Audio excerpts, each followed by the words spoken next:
سری لنکا جنوبی ایشیا میں واقع ایک چھوٹا سا ملک ہے۔ اس کی آبادی 2 کروڑ سے کچھ زیادہ ہے، جس میں 2 بڑے نسلی گروپس آباد ہیں۔ سنہالی سری لنکا کی ٹوٹل آبادی کا 75% حصہ بناتے ہیں، جبکہ تامل تقریباً 12% ہیں۔ ان دونوں نسلی گروپس میں بڑا فرق مذہب کا ہے۔ سنہالی زیادہ تر بدھسٹ ہیں، جبکہ تامل ہندو ہیں۔ اس کے ساتھ ساتھ ان دونوں نسلی گروپس کی زبان بھی الگ ہے۔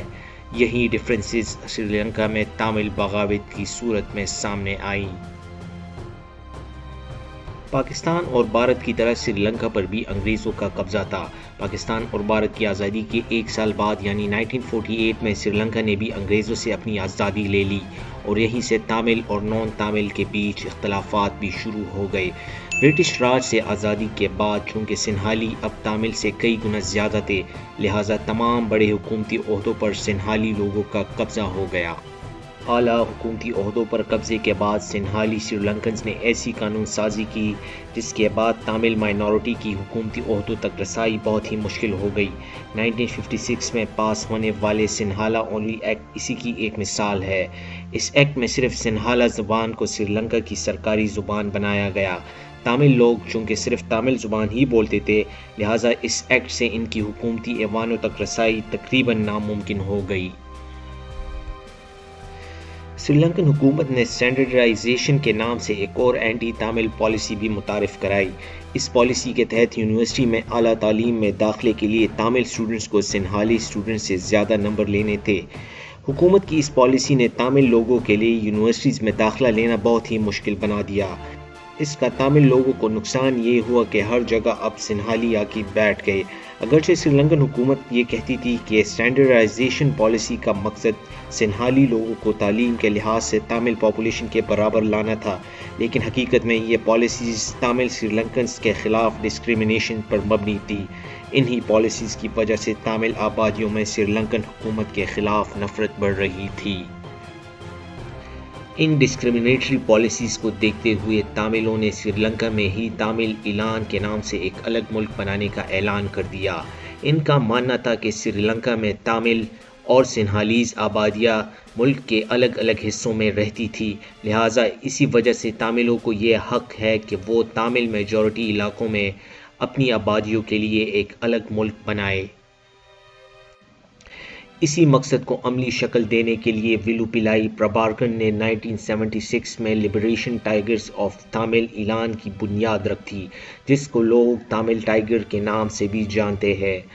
LTTE نے آگے جا کے دنیا کی انتہائی منظم اور سوفسٹیکیٹڈ ملیٹنٹ گروپ کی شکل اختیار کر لی، جن کے حملوں میں ہزاروں سری لنکن لوگ اور فوجی مارے گئے۔ تامل ٹائگرز نے اپنا پہلا بڑا حملہ 1983 میں کیا۔ LTTE نے اس سال ایک فوجی قافلے پر حملہ کیا جس میں 13 فوجی مارے گئے۔ اس کے جواب میں سری لنکن فوج نے تامل پاپولیشن کے خلاف آپریشن شروع کر دیا۔ اس آپریشن میں 3000 تامل اپنی جانوں سے ہاتھ گنوا بیٹھے۔ جواب میں تامل فائٹرز نے فوج پر حملے شروع کر دیے، اور اس سال جولائی کو تاریخ میں بلیک جولائی کے نام سے یاد کیا گیا، کیونکہ یہی وہ مہینہ تھا جب سری لنکا میں لارج سکیل حملے اور بغاوت شروع ہو گئی۔ 1985 تک تامل ٹائگرز نے جافنا پیننسولا کے ایک بڑے حصے پر قبضہ کر لیا تھا، اور تامل ٹائگرز اب سری لنکن حکومت کے لیے ایک بڑا چیلنج بن چکے تھے۔ پربھاکرن کے حکم پر ہی تامل ٹائگرز نے تمام حریف تامل لیڈرز کو بھی قتل کر دیا، جس کے بعد تامل ٹائگرز کے لیے میدان صاف تھا۔ ان کے آپریشنز اب پورے سری لنکا میں چل رہے تھے، اور ان کی فنڈنگ باہر کے ممالک میں رہنے والے سری لنکن تاملز کر رہے تھے۔ اس کے ساتھ ساتھ آپریشنز کو فنڈ کرنے کے لیے تامل ٹائگرز ایکسٹورشن، ڈرگ سمگلنگ اور بینک رابریز بھی کرتے تھے۔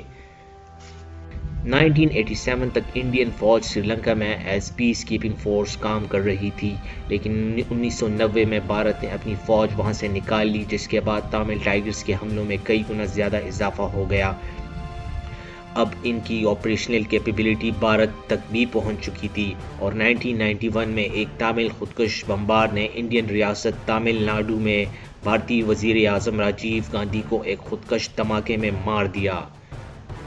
لیکن ان کی بدترین کارروائیاں سری لنکا میں ہی جاری تھی۔ اگست 1992 میں ایک دھماکے میں ایک ساتھ تامل ٹائگرز نے سری لنکن فوج کے 10 سینئر جرنیلوں کو ختم کر دیا۔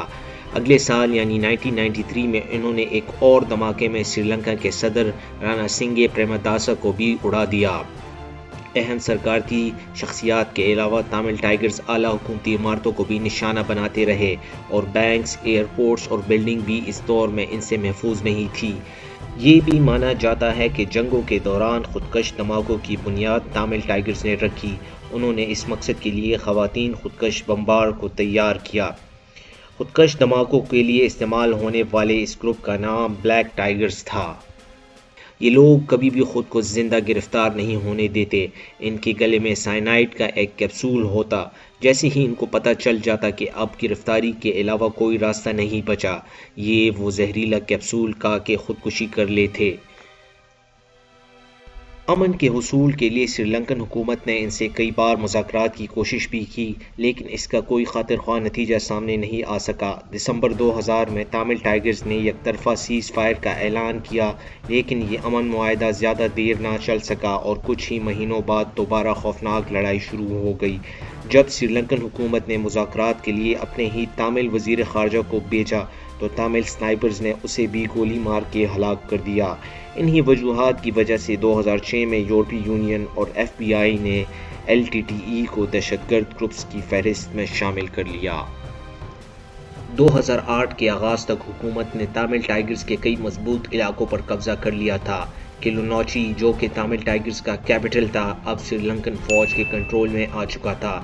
اپریل 2009 تک فوج نے تامل ٹائیگرز کے سربراہ اور اس کے کچھ قریبی ساتھیوں کو سری لنکا کے نارتھ ایسٹ حصے میں گھیر لیا۔ مئی کے وسط میں تامل ٹائیگرز اور فوج میں ایک آخری لڑائی ہوئی جس میں تامل ٹائیگرز کے بڑے لیڈرز اور سربراہ پربھاکرن مارا گیا۔ سری لنکا میں 30 سال تک جاری رہنے والی اس سول وار میں ہزاروں لوگ مارے گئے۔ ان لڑائیوں میں دونوں فریقوں نے کھل کر بے شمار ایکسٹرا جوڈیشل کلنگز بھی کی۔ ایک اندازے کے مطابق 1980 سے شروع ہونے والی اس لڑائی میں 80,000 سے زیادہ لوگ اپنی جانوں سے گئے۔